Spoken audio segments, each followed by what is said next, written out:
Muito obrigada, pessoal. Vocês foram incríveis na recepção. Eu realmente estou muito animada aqui, realmente estou contempladíssima com o prestígio de estar aqui com vocês hoje. Eu espero que o conteúdo agregue bastante para vocês, quem está conhecendo o web, quem de repente já trabalha também, quer saber um pouco mais sobre isso. Então, vamos começar, mas antes eu preciso fazer umas perguntinhas aqui para vocês, tudo bem? Primeira pergunta, assim, totalmente fora do tema, de repente vocês não estavam esperando por isso, mas eu preciso perguntar para vocês. Quanto vocês acham que pesa um urso polar? Não, gente, estou falando sério, eu quero que responda. Uns 80 quilos, uns 450, o pessoal falando aqui. 45. Gente, que ursinho leve, né? Ai, de pelúcia. Caraca, então é pesado, hein? Pois muito bem, eu vou responder aqui para vocês. O urso pesa o suficiente para quebrar o gelo. Olha só, não é mesmo? Tá bom, parando aqui, falando sério. Por que tinha uma cama elástica no Polo Norte? Para o urso polar, maravilhoso! Agora sim, a gente pode começar a minha talkzinha aqui, falando das diferenças sobre o Next.js e o React. Vamos ver o que elas têm de diferente aqui. Para começar, antes de tudo, né, vamos falar aqui quem sou eu, afinal de contas. Como já falaram, eu sou a Larissa, eu sou desenvolvedora front-end na Sami Saúde. Sou natural daqui de São Paulo, moro aqui em umas regiõezinhas com meus gatinhos. Eu tenho mais ou menos 7 anos de carreira na área de desenvolvimento. Eu compartilho conteúdos digitalmente também sobre programação, sobre carreira. Eu faço live stream, atualmente estou fazendo, tipo, enquanto eu trabalho, para a gente sanar umas duvidazinhas ali. Criação de conteúdos, artigos, palestras, mentorias, bastante coisa assim. Eu também sou bem acessível para conversar, tirar dúvidas. E também eu falo muito sobre os meus gatos. Se você me bobear, eu vou mostrar a foto dos meus gatos aqui para vocês, porque eu gosto muito de falar sobre isso, mas eu também amo falar sobre tecnologia, eu amo estudar, eu amo descobrir coisas novas, eu gosto muito dessa área e, realmente, como eu falei aqui, é uma coisa que eu me encontrei. Então, eu vou sempre estar aqui compartilhando isso aqui com vocês. Mas, muito bem, vamos aqui começar. O que é o React, afinal de contas? Todo mundo aqui sabe o que é React, pelo menos já usaram, né? Quem aqui já usou React ou usa no trabalho? Sensacional, gente, sensacional. Bom, vamos lá. Nosso React é a nossa lib utilizada para UI, para a gente renderizar os nossos sites, para a gente mostrar o conteúdo visual para o usuário final. O que ele tem de interessante? Ele é declarativo na criação de views, ou seja, ele é uma forma muito facilitada para nós, desenvolvedores, criarmos o conteúdo convertido. Aquela coisa linda, né? Converter conteúdo em código. Eu adoro isso. Muito bem. As características interessantes do React, principalmente quando ele veio lá em 2016, ele era baseado em componentes. Ele era uma biblioteca baseada em componentes, muito similar a algumas outras tecnologias web que a gente possui. Ele pode ser renderizado no servidor usando o Node, em aplicações mobiles também com React Native, ou seja, ele é um multiplataforma. Muito bom. E também ele tem atualização e renderização muito eficientes. Isso foi tipo uma coisa assim muito performática para a gente quando o React veio lá em 2016. Ele sofreu algumas mudanças aí, a questão de Class Components, Hot Reload também mudou bastante. A gente tem muitas vantagens vindas do React de uns tempos para cá. Mas muito bem, vamos ver um pouco mais sobre isso agora. Por que o React? Por que logo a gente começa com essa tecnologia? Por quê? Porque ele tem essa parte dos componentes reutilizáveis, ou seja, ele vai deixar um código muito mais limpo quando você estiver desenvolvendo. Você pode fazer as aplicações muito mais performáticas com o React. A questão do Single Page Application também é uma coisa muito boa para a gente aí. Às vezes a gente não vai desenvolver todo um sistema com várias páginas, várias rotas. Você colocou um comando ali, ele já fez a sua SPA. E isso é muito bom. O multiplataforma, que a gente já tinha comentado, né, que ele é flexível tanto para back-end com o Node, ele também é multiplataforma com o React Native, a gente também consegue fazer umas plataforminhas aí legal, e também tem a questão do SPA. E a atualização dele? Atualização visual rápida e mudanças de estado. A gente não precisa reiniciar a aplicação quando a gente está fazendo alguma alteração. Ele já vai automaticamente replicar no nosso navegador. Inclusive, é bom tomar cuidado com o tanto de renderização que a gente faz. Eu Eu acabei sofrendo um pouco com isso. Antes ali, deixa eu voltar aqui, deu um spoiler aqui, perdão, para falar sobre a arquitetura das pastas do React quando a gente usa o comando do create React App. A gente tem aqui nossas estruturas, os node modules, que são as bibliotecas normais que usam por baixo do React, não é mesmo? A gente tem a pasta de public, que fica a parte da camadinha ali com o nosso único arquivo HTML presente no projeto inteiro, porque depois, por baixo dele, é tudo JavaScript e um pouco de maisena. Então, aí que depois a gente tem a pasta de sources, que a gente tem as partes de testes, que a gente tem parte de estilização, também com JavaScript, estou te falando. Web reports, parte de testes, alguns arquivinhos também de configuração do projeto que ficam na raiz. Mas aí sim, uma arquitetura bem modelável, digamos assim. A gente tem bastante liberdade para trabalhar com React, logo de cara, assim. E aí a gente vai ver, depois do meu spoiler, né, os sites, as aplicações que trabalham com React. O Facebook, a gente já sabe, também as aplicações derivadas do Facebook, que agora é Meta, né? A gente tem, por exemplo, o WhatsApp, o Instagram, também utilizam bastante React. A própria Netflix, quem que nunca viu aí uns clones da Netflix com React, não é mesmo? Sei que vocês já viram bastante. O próprio Airbnb, que foi um dos precursores, inclusive, para a gente criar templates no React. Alguém já fez com esses templates do Airbnb? Ai, obrigada. Pelo menos alguém. Bom, o site da Tesla também, o Dropbox, todas as aplicações aí construídas performaticamente com o React.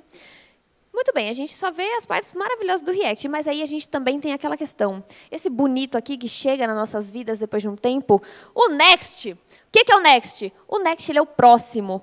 A próxima etapa depois do React. Gente, quando eu descobri isso, eu fiquei maravilhada.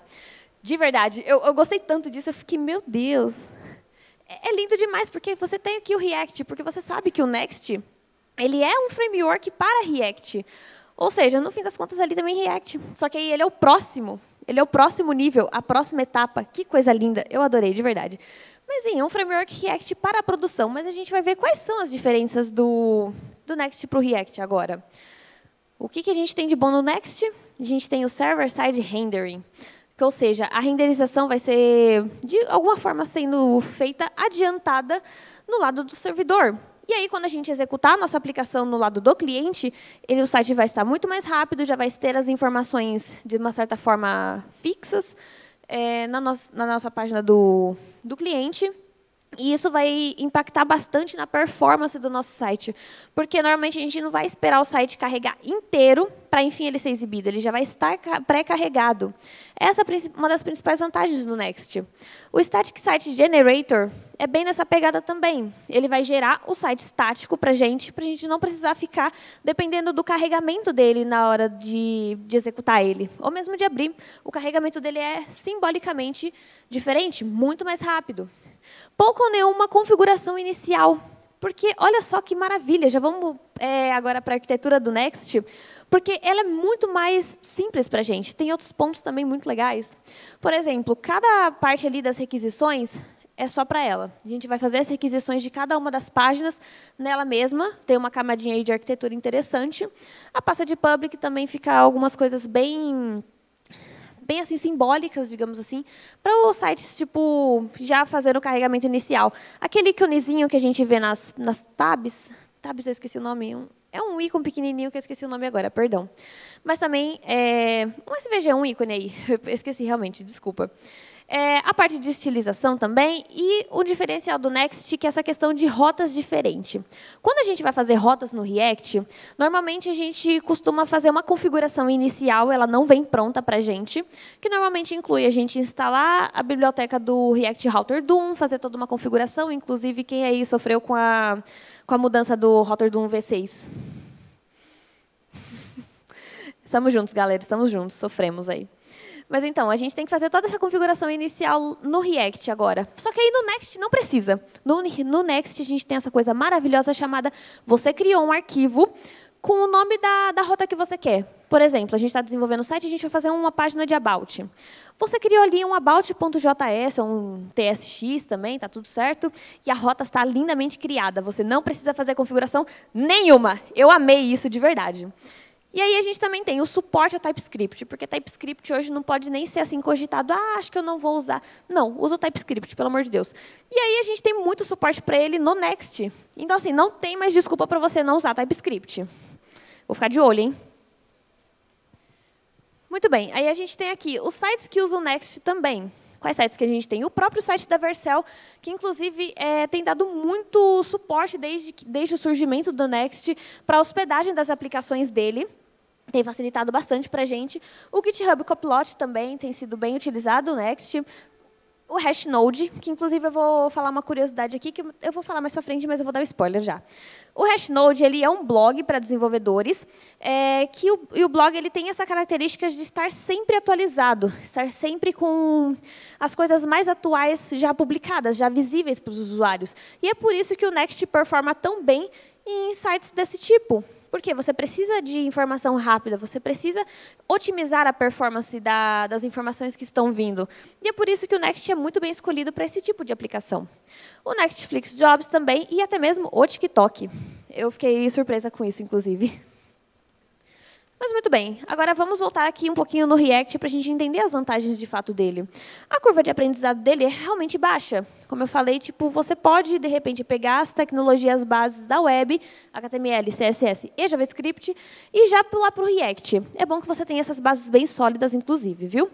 A comunidade de usuários é muito forte. Como eu falei, o React está desde 2016 aí, crescendo, sofrendo as alterações, melhorando em muitos aspectos, e a comunidade de desenvolvedores, tanto do Facebook quanto fora, tem sido muito boas para quem está começando com o React. A gente tem as libs muito bem traduzidas, a gente tem centenas de cursos aí pela web, ou seja, é muita gente querendo se ajudar com a comunidade do React, então isso é muito bom. Os componentes reutilizáveis, acho que é a terceira vez que eu falo isso, mas é porque realmente é uma baita característica que a gente tem com o React, para deixar o código mais limpo, para evitar redundância, para ter mais performance e otimização também, isso é muito bom. As escalabilidade e performance, isso também é muito bom no React, porque no React a gente tem mais liberdade para poder, de repente, fazer uma arquitetura que a gente considera melhor para esse projeto. Pode não ser para outro, mas para esse é. E a gente tem essa facilidade toda com o React. A facilidade em criar aplicações estáticas, isso também é verdade. Até mesmo as SPAs que a gente tem ali, páginas simples, são criadas muito facilmente. E as frequentes atualizações. Esse aqui tem um asterisco. Por quê? Da mesma forma que isso é uma vantagem, isso também pode ser uma desvantagem. E eu já vou comentar qual que é ela. Porque a gente vai ver agora as desvantagens do React. Já pegando a primeira ali, o Create Hatch App ele dificulta configurações robustas com Webpack. Alguém aqui já sofreu com essa questão de Webpack? Gente, não precisa derramar as lágrimas, porque daqui a pouco a gente derrama junto. Mas, sim, se você usou o Create React App, ele vai dificultar muito a sua vida na hora de você fazer configurações mais robustas, mais complexas. Já teve alguns casos, assim, realmente era mais fácil desistir do projeto já criado do que ficar tentando manipular, ou, assim, por baixo o Webpack. Tem coisas assim que a gente só descobre na raça. Tadinha Deu Júnior, sinceramente. Aí a gente tem o que mais? A documentação desatualizada por novas versões. Isso foi uma coisa que eu vi algumas pessoas comentando, e realmente, se aconteceu com algumas pessoas, isso a gente deve levar em consideração. Exemplo, quando eu comecei a estudar React, a gente ainda estava usando muitos Class Components. Muito bem, legal, demoramos um pouquinho, mas conseguimos pegar como é que funciona essa bagaça.